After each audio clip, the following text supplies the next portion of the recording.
हिंदू मुसलमान, हिंदुस्तान पाकिस्तान, धर्म विधर्म, देश में हर बड़ी चर्चा केवल यहीं तक सीमित है। भारत के आम लोगों की सोच को धर्म से बुनी एक राजनीतिक सीमा रेखा खींचकर सीमित कर दिया गया है। नमस्कार, मैं हूं रेखा पचौरी और आप देख रहे हैं द वायर द्वारा प्रस्तुत वीडियो सीरीज शासन।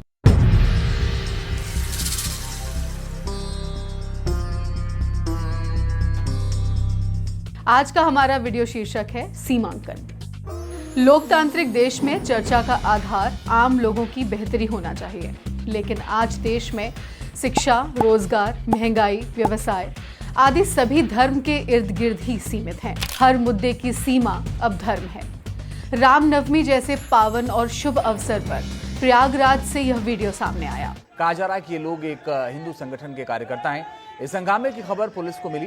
बताया जा रहा है कि पुलिस के पहुंचने से पहले ही वो लोग वहां से चले गए। कुछ समय पहले एक और वीडियो देखने को मिला था। जय श्री राम, जय श्री राम, जय श्री राम। भगवान श्री राम के नाम का प्रयोग कभी अंजनी पुत्र हनुमान जी की शक्ति था।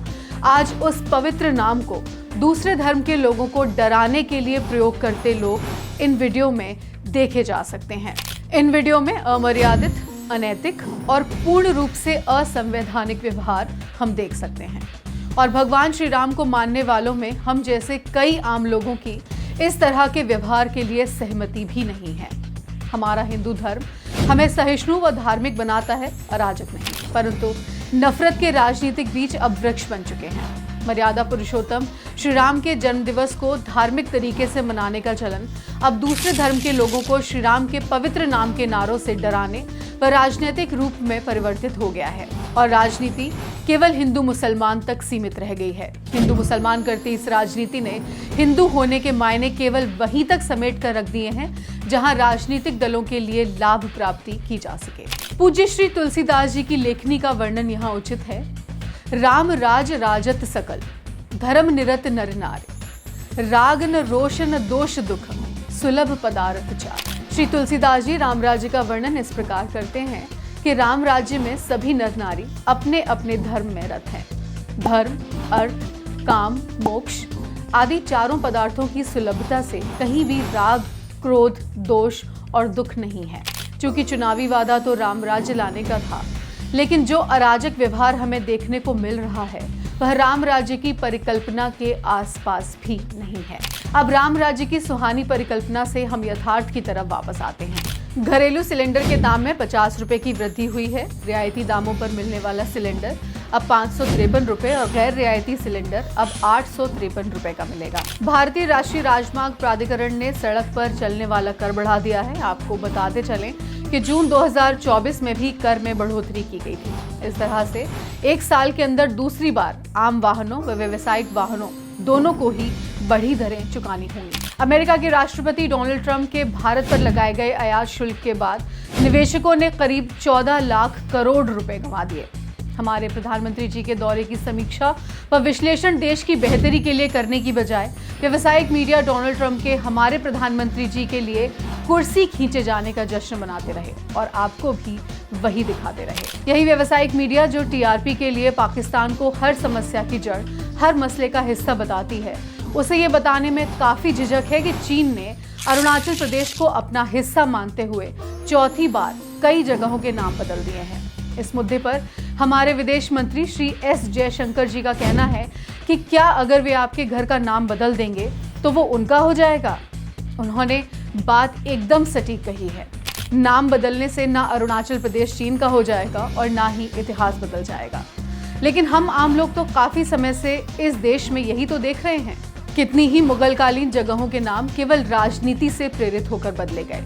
यहाँ तक कि वर्ष 2023 में सत्तारूढ़ भारतीय जनता पार्टी के नेता और वकील अश्विनी उपाध्याय ने अदालत से मुस्लिम शासकों के शासनकाल के दौरान उनके नाम पर रखे गए प्राचीन ऐतिहासिक, सांस्कृतिक, धार्मिक स्थलों की सूची तैयार करने और उन्हें हिंदू नाम देने के लिए नामकरण आयोग नियुक्त करने की अनुमति मांगी थी, जिसे सुप्रीम कोर्ट ने खारिज कर दिया था।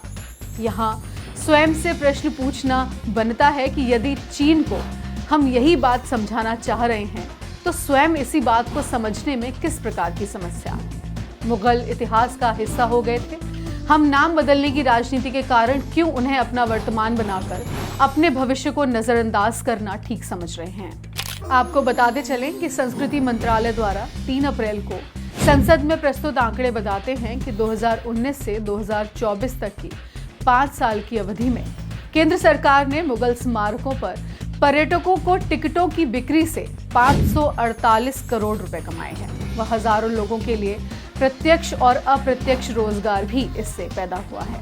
2014 के बाद से अकेले ताजमहल और आगरा किले ने टिकटों की बिक्री से सरकार को 700 करोड़ रुपए कमा कर दिए हैं। बात बस यही ही थी कि इतिहास को संवार कर इसी तरह देश की बेहतरी में शामिल किया जा सकता था, लेकिन उसका इस्तेमाल हमारी सोच को जंग लगाने के लिए ही किया गया। हाल ही में केंद्रीय मंत्री पीयूष गोयल ने भारतीय स्टार्टअप्स से कहा कि वे अपना ध्यान फूड डिलीवरी ऐप, बैटिंग और स्पोर्ट्स ऐप से हटाकर सेमीकंडक्टर और एआई जैसे हाईटेक क्षेत्रों पर लगाएं, जिसके जवाब में एक स्टार्टअप के मालिक ने उन्हें सार्वजनिक रूप से बताया भी कि समस्या स्टार्टअप्स में नहीं बल्कि सरकार की नौकरशाही प्रक्रियाओं में है। लेकिन यहाँ पर प्रश्न ये भी है कि क्या देश में ऐसा माहौल है कि युवा नई सोच, नई खोज, आविष्कार, व्यवसाय आदि के बारे में सोच सकें? क्या उनकी सोच को हिंदू मुस्लिम राजनीति तक रोक कर नहीं रखा गया? आप स्वयं विचार करें। यहाँ तक कि आज देश में अपना उत्पाद बेचने के लिए भी हिंदू मुस्लिम का सहारा लिया जा रहा है। भारत के व्यवसायी व योग गुरु श्री रामदेव ने हाल ही में अपना शरबत उत्पाद बेचने के लिए शरबत जिहाद शब्द का प्रयोग किया, जिसमें उन्होंने कहा कि एक कंपनी शरबत बेचकर मस्जिद और मदरसे बनवाती है। आपकी स्मृति में शायद हो कि इन्होंने अपने एक उत्पाद कोरोनिल को कोविड-19 की दवा बताकर भरपूर बेचा था और दिल्ली हाईकोर्ट ने इन्हें अपने इस उत्पाद की भ्रमित करने वाली सोशल मीडिया पोस्ट हटाने को भी कहा था। उस समय मीडिया का भी इन्हें भरपूर सहयोग मिला था। हम आम लोगों को भ्रमित केवल मीडिया और व्यवसायी ही नहीं कर रहे। कुछ समय पहले मध्य प्रदेश सरकार ने अपने प्रदेश के करीब 29 लाख बेरोजगार युवाओं का नामकरण बेरोजगार से आकांक्षी युवा कर दिया। प्रश्न फिर वही का वही कि क्या सरकार के नामकरण कर देने भर से युवाओं को रोजगार मिल जाएगा? इसका उत्तर आप स्वयं जानते हैं। संयुक्त राष्ट्र विकास कार्यक्रम ने एक रिपोर्ट प्रकाशित की है जिसमें मानव विकास सूचकांक या ह्यूमन डेवलपमेंट इंडेक्स में हम 134वें स्थान पर आते हैं। इसका अर्थ ये है कि हमें अभी लंबी लड़ाई लड़नी है विश्व गुरु बनने के लिए, और राजनीतिक लाभ के लिए केवल हिंदू मुस्लिम करने से हम विकसित देशों की श्रेणी में नहीं आ पाएंगे। भारत का संविधान वैज्ञानिक दृष्टिकोण को बढ़ावा देने की बात कहता है। यही वैज्ञानिक दृष्टिकोण ही हमें प्रगति की ओर ले जा सकता है। रामधारी सिंह दिनकर जी की एक रचना है तकदीर का बंटवारा। उसके अंतिम भाग में कहा गया है कि छेड़ता आया जमाना पर कभी कौम ने मुंह खोलना सीखा नहीं। जल गई दुनिया हमारे सामने किंतु हमने बोलना सीखा नहीं। ताव थी किसकी कि बांधे कौम को, एक होकर हम कहीं मुंह खोलते। बोलना आता कहीं तकदीर को, हिंद वाले आसमां पर बोलते। खून बहाया जा रहा इंसान का सींग वाले जानवर के प्यार में। कौम की तकदीर फोड़ी जा रही मस्जिदों की ईंट की दीवार में। सूझता आगे न कोई पंथ है घनी गलफत घटा छाई हुई। नौजवानों कौम के तुम हो कहाँ, नाश की देखो घड़ी आई हुई। आपसे फिर मुलाकात होगी यहीं द वायर पर।